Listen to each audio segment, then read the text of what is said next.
Pemirsa, terima kasih Anda masih bersama kami. Anak usaha PT United Tractors Tbk atau PT United Tractors Pandu Engineering mendapatkan fasilitas kredit modal kerja sebesar 50 miliar rupiah dari PT Bank Saku Indonesia. Kredit ini diharapkan memperkuat likuiditas dan mendukung operasional UTPE dalam jangka 1 tahun ke depan. Anak usaha PT United Tractors Tbk, PT United Tractors Pandu Engineering atau UTPE mendapatkan fasilitas kredit modal kerja sebesar 50 miliar rupiah dari PT Bank Saku Indonesia. Fasilitas kredit modal kerja ini diberikan melalui penandatanganan perjanjian kredit antara UTPE dengan Bank Saku pada 14 Juli 2025. Kredit ini berupa supplier financing dengan sifat revolving dan memiliki tingkat suku bunga 8% per tahun dengan jangka waktu peminjaman 1 tahun.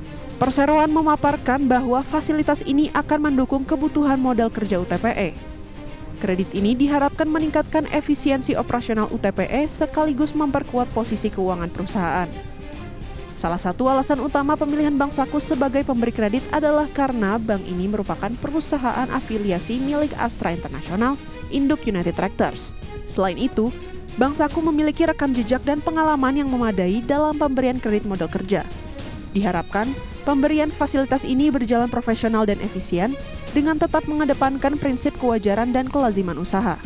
Jenis fasilitas kredit yang disalurkan yaitu revolving yang memungkinkan UTPE untuk menggunakan dan melunasi kredit secara bergantian dalam periode 1 tahun sehingga memberikan fleksibilitas dalam pengelolaan cash flow perusahaan selama periode tersebut. Berbagai sumber, IDX Channel.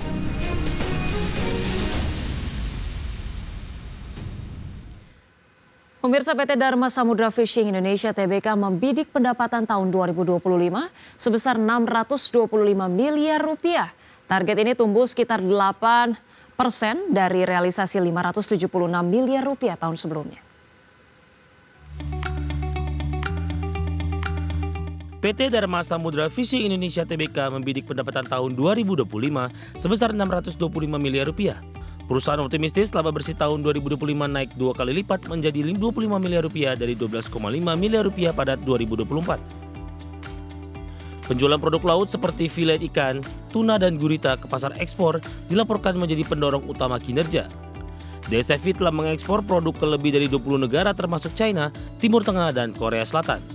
Untuk pasar dalam negeri, lini B2B makanan restoran dan hotel menjadi fokus. Produk salmon diniatkan sebagai produk pembuka agar segmen domestik bisa menyerap produk standar ekspor lain seperti tuna dan filet. Manajemen mengakui situasi global seperti perang dagang Amerika dan konflik geopolitik serta cuaca ekstrim bisa mempengaruhi pasokan ikan dan harga bahan baku. Sementara itu pada kuartal 1 2025 pendapatan tercatat 157,5 miliar rupiah atau sekitar 25,2% dari target tahunan. Laba bersih di periode tersebut tercatat 3,61 miliar rupiah, naik 20,5% dibandingkan kuartal 1 tahun lalu. Perusahaan akan terus memperluas ekspor serta memperkenalkan produk baru seperti salmon B2B untuk menambah variasi pasar dan meningkatkan penjualan domestik. DSFI menunjukkan optimisme tinggi dengan dukungan ekspor produk seafood dan ekspansi domestik. Target pendapatan 625 miliar rupiah mencerminkan strategi fokus ekspor serta pengembangan pasar baru sebagai landasan pertumbuhan perusahaan. Berbagai sumber ada ekspor.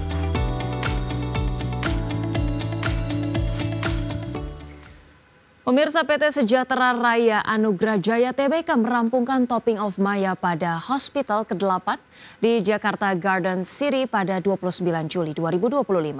Fase akhir pembangunan ini menandai kehadiran fasilitas medis baru di kawasan timur ibu kota. PT Sejahtera Raya Anugrah Jaya Tbk merampungkan Topping of Maya pada Hospital ke-8 di Jakarta. Di sisi lain, perusahaan membuka pendapatan kuartal 1 2025 sebesar 800,43 miliar rupiah, tumbuh 7,3% dibandingkan periode yang sama tahun lalu. Meskipun masih mencatat rugi bersih selama kuartal 1 2025 28,52 miliar rupiah, angka ini membaik dibandingkan rugi tahun sebelumnya. Perbaikan dipicu efisiensi pada beban langsung yang naik lebih rendah dibandingkan pendapatan. SRAJ mengalokasikan capex hingga 2 triliun rupiah untuk membangun beberapa fasilitas, termasuk Mayapada Hospital Tower 3 Jakarta Selatan dan Batam International Hospital. Dana ini didukung suntikan modal dari Bain Capital Credit senilai 157 juta dolar Amerika atau sekitar 2,5 triliun rupiah pada akhir 2024. Modal segar dari Bain Capital dimanfaatkan untuk pengembangan rumah sakit baru dan modernisasi fasilitas medis. Selain Jakarta Garden City, pembangunan RS di Batam dan Tower 3 Jakarta Selatan menambah kapasitas layanan premium dan teknologi canggih. Meski saham SRAJ pernah terkoreksi setelah rencana utang baru 125 juta dolar Amerika, secara keseluruhan saham naik signifikan sepanjang tahun lalu. Ekspansi jaringan rumah sakit dan suntikan modal memperkuat kepercayaan investor terhadap prospek jangka menengah. Berbagai sumber, IDX Channel.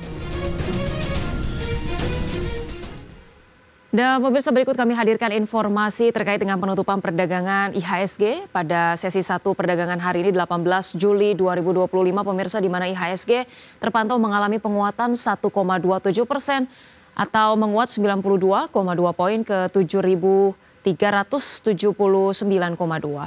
Sempat menyentuh level terendahnya di 7.340,9 dan level tertingginya di 7.401,5. 303 saham menguat, 259 saham melemah, dan 233 saham stagnan. Dan kita lihat pemirsa, sejumlah saham yang menjadi top gainers pada penutupan perdagangan sesi 1 datang dari Brand dengan penguatan 7,77% ke 8.325. Kemudian BRPT dengan penguatan 4,59%, Wi-Fi atau Wifi menguat 10%, dan SSIA menguat 6,82%. Kemudian top losers pemirsa datang dari Antam dengan pelemahan 1,33%, kemudian Bilog melemah 5,59%, Pesat melemah 2,68% dan PSAB melemah 1,73%. Dari pergerakan sektoral pemirsa, teknologi memimpin penguatan dengan kenaikan 6,32%, disusul infrastruktur dengan penguatan 3,77%. Sementara itu konsumsi non primer justru melemah 0,26%, disusul properti dengan pelemahan tipis 0,01%.